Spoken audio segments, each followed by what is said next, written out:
পরোটা খেতে বাচ্চা থেকে বড় সবাই ভীষণ ভালোবাসে। আজকে একটা খুবই সুস্বাদু দুর্দান্ত পরোটা রেসিপি শেয়ার করছি।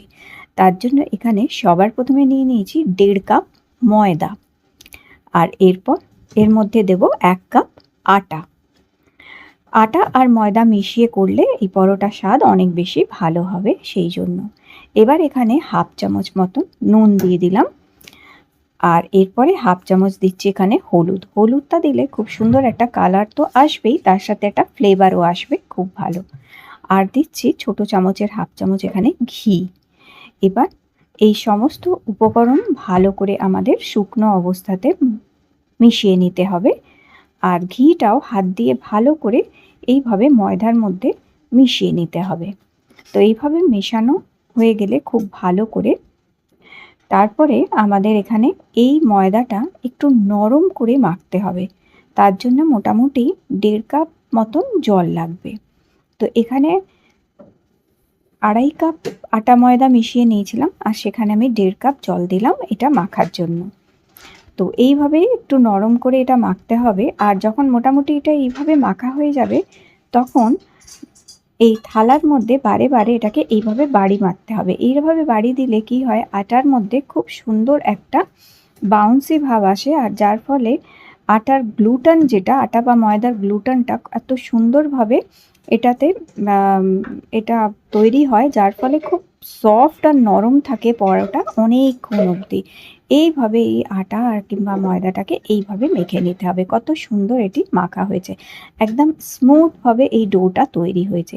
এবার আবার সামান্য একটুখানি ঘি হাতের মধ্যে নিয়ে এর উপরে এইভাবে বুলিয়ে দিতে হবে, দিয়ে সারা গায়ে এই ডোটার গায়ে ভালো করে এই ঘিটা মাখিয়ে নিতে হবে, ঠিক এইভাবে। আর কত সুন্দর, কত স্মুথ একটা ডো এবার তৈরি হয়ে গেছে। আর এবার এটা ঢেকে 5 মিনিট রেস্টে রেখে দিতে হবে। এরপরে আমাদের একটা মশলা তৈরি করে নিতে হবে। তার জন্য এখানে আমি 5-6টা ছোট এলাচ নিয়ে নিয়েছি। ছোট এলাচের শুধু বীজগুলো এখানে বার করে নিতে হবে। তো এখানে 5-6টা ছোট এলাচের বীজ আগে আমি বার করে নিচ্ছি। আর যে ছোট এলাচের খোসাগুলো রয়ে যাচ্ছে, এগুলো ফেলার দরকার নেই। এগুলো চায় দিয়ে ব্যবহার করা যেতে পারে, অথবা ভাত ফোটালে তার মধ্যে দিলেও খুব সুন্দর গন্ধ হয়, অথবা পায়েসেও দেওয়া যেতে পারে, তাই খোসাগুলো রেখে দিয়েছি। আর দিচ্ছি এখানে সাদা মরিচ হাফ চামচ। সাদা মরিচের বদলে কালো মরিচ কিংবা ব্ল্যাক পেপারও দেওয়া যেতে পারবে এখানে। আর দিয়ে দিচ্ছি 1 বড় চামচ মৌরি। এবার এই 3টে মশলাকে খুব ভালো করে আমাদের গুঁড়ো করে নিতে হবে। মিক্সিতেও গুঁড়ো করে নেওয়া যেতে পারে, অথবা শিলেও বেটে নেওয়া যেতে পারে। এইভাবে একদম গুঁড়ো একটা পাউডার তৈরি করে নিতে হবে। এবার একটি অন্য পাত্রে আমি নিয়ে নিলাম এখানে ছোলার ছাতু। ছোলার ছাতু 1 কাপ নিয়ে এবার এর মধ্যে মিশিয়ে দিচ্ছি সামান্য একটু নুন স্বাদ মতন। আর এরপরে এর মধ্যে দিয়ে দেবো অল্প একটুখানি আদা। তো এই যে আদাটা আমি নিয়েছি এখানে, অল্প একটু হাফ আদা আমি এখানে এইভাবে গ্রেট করে দিয়ে দিচ্ছি। তো এখানে ওই হাফ চামচ মতন আদা এখানে গ্রেট করে দিলাম। এবার এটা হচ্ছে আখের গুড়ের গুঁড়ো করা। তো আখের গুড় একটু ভালো শক্ত যদি হয় তাহলে গুঁড়ো করে নেবে এইভাবে। আর 2 চামচ আখের গুড়ের গুঁড়ো দিয়ে দিয়েছি এখানে। আর বাজারে গুঁড়ো আখের গুড়ই পাওয়া যায়, সেটা হলে খুব সুবিধা হয়। যদি না থাকে তাহলে একটু গুঁড়ো করে নিতে হবে। আর এখানে 1.5 থেকে 2 চামচ আখের গুড় দিয়ে দিতে হবে। এবার এই ছাতুটাকে খুব ভালো করে মিশিয়ে নিতে হবে এই আখের গুড় আর নুন দিয়ে। ভালো করে মেশানো হয়ে যাওয়ার পর এই ছাতুটার মধ্যে যে মশলাটা আমরা বেটে রেখেছিলাম, সেই মশলাটা এর মধ্যে এবার মিশিয়ে দেবো। সম্পূর্ণ মশলাটাই এখানে দিয়ে দিচ্ছি আমি। এই মশলাটা দিয়ে এবার এটাকে ভালো করে মিক্স করে নিতে হবে। শুকনো অবস্থায় আগে ভালো করে মিশিয়ে নিতে হবে এটাকে। তারপরে অল্প অল্প করে জল দিয়ে এটাকে মেখে নিতে হবে। তো মোটামুটি হাফ কাপের চেয়ে একটু কম জল লেগেছে এখানে এটা মাখতে। তো এটাকে খুব বেশি পাতলা করলে চলবে না, তাই অল্প অল্প করে জল দিয়ে দিয়ে এটাকে মাখতে হবে।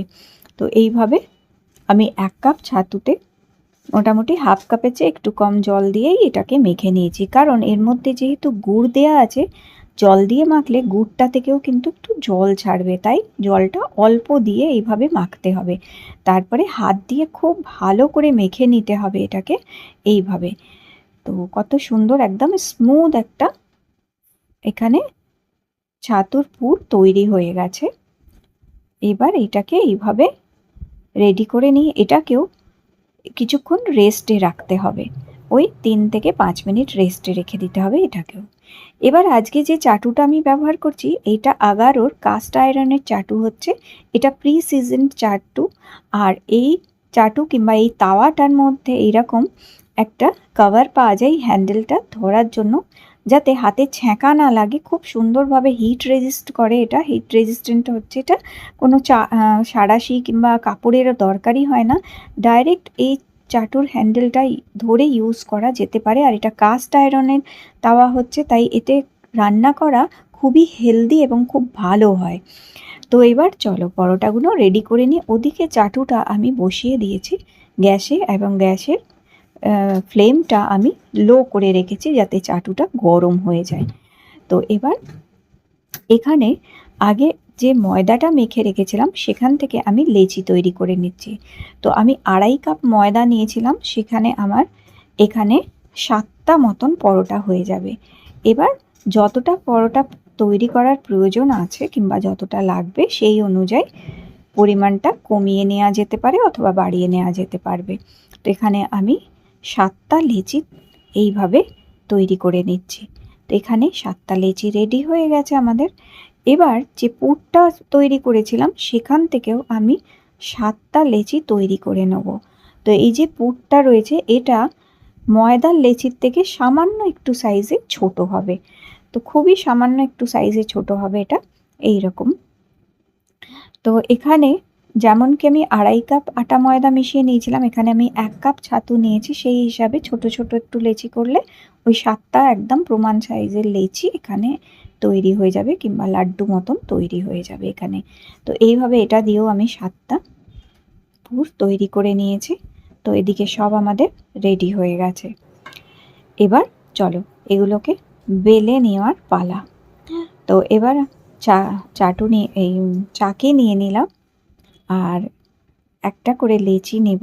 একটা করে লেচি নিয়ে এইভাবে একটুখানি আটা অথবা ময়দার মধ্যে আগে বুলিয়ে নিতে হবে, নিয়ে হাত দিয়ে এরকমভাবে ভালো করে একটা খিলির মতন তৈরি করে তার মধ্যে একটা পুর দিয়ে ছাতুর পুরটা দিয়ে এইভাবে মুখটা ভালো করে চেপে বন্ধ করে দিতে হবে। মুখটা যেন খুব ভালো করে চেপে বন্ধ করা করতে হবে, না হলে কিন্তু ফুলবে না।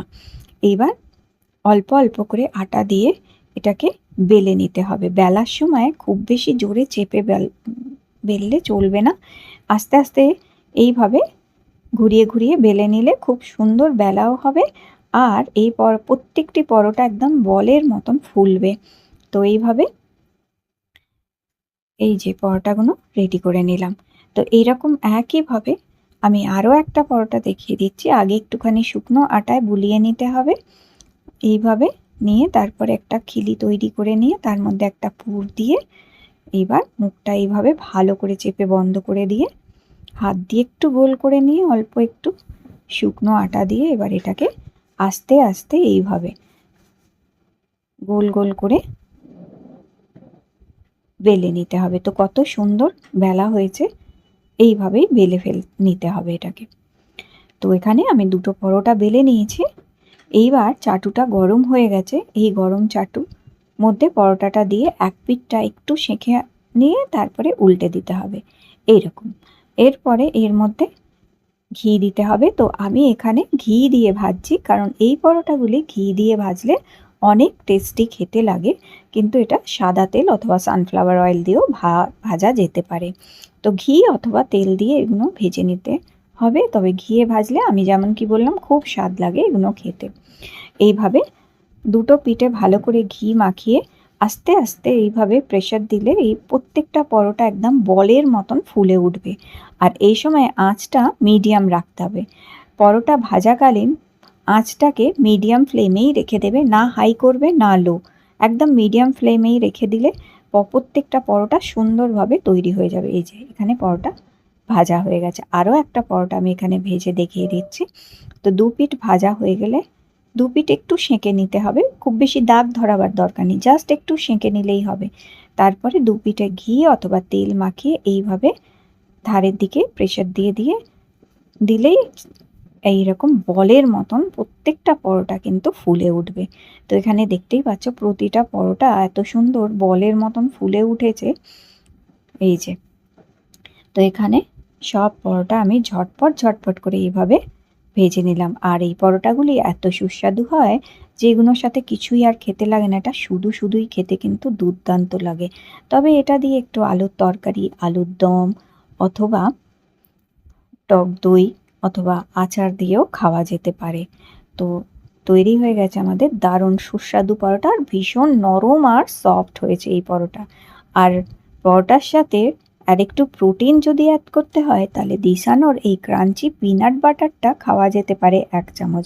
কারণ এর মধ্যে আছে একদম গুড কোয়ালিটির পিনাট, এর মধ্যে কোনো সুইট কিংবা কোনো সল্ট নেই, এটা unsweetened, unsalted and high source of protein হচ্ছে। সকালে 1 চামচ, বিকেলে 1 চামচ খেলে শরীরে প্রোটিনের যে রিকোয়ারমেন্ট সেটা অনেকটা পুরো করে। আর দেখো এই পরোটাগুলো কি নরম, পুরে ঠাসা, দুর্দান্ত পরোটা তৈরি হয়েছে। অবশ্যই এই পরোটাটি ট্রাই করো। আজকের রেসিপি ভালো লেগে থাকলে লাইক দিও আর চ্যানেল সাবস্ক্রাইব করে রেখো। আবার দেখা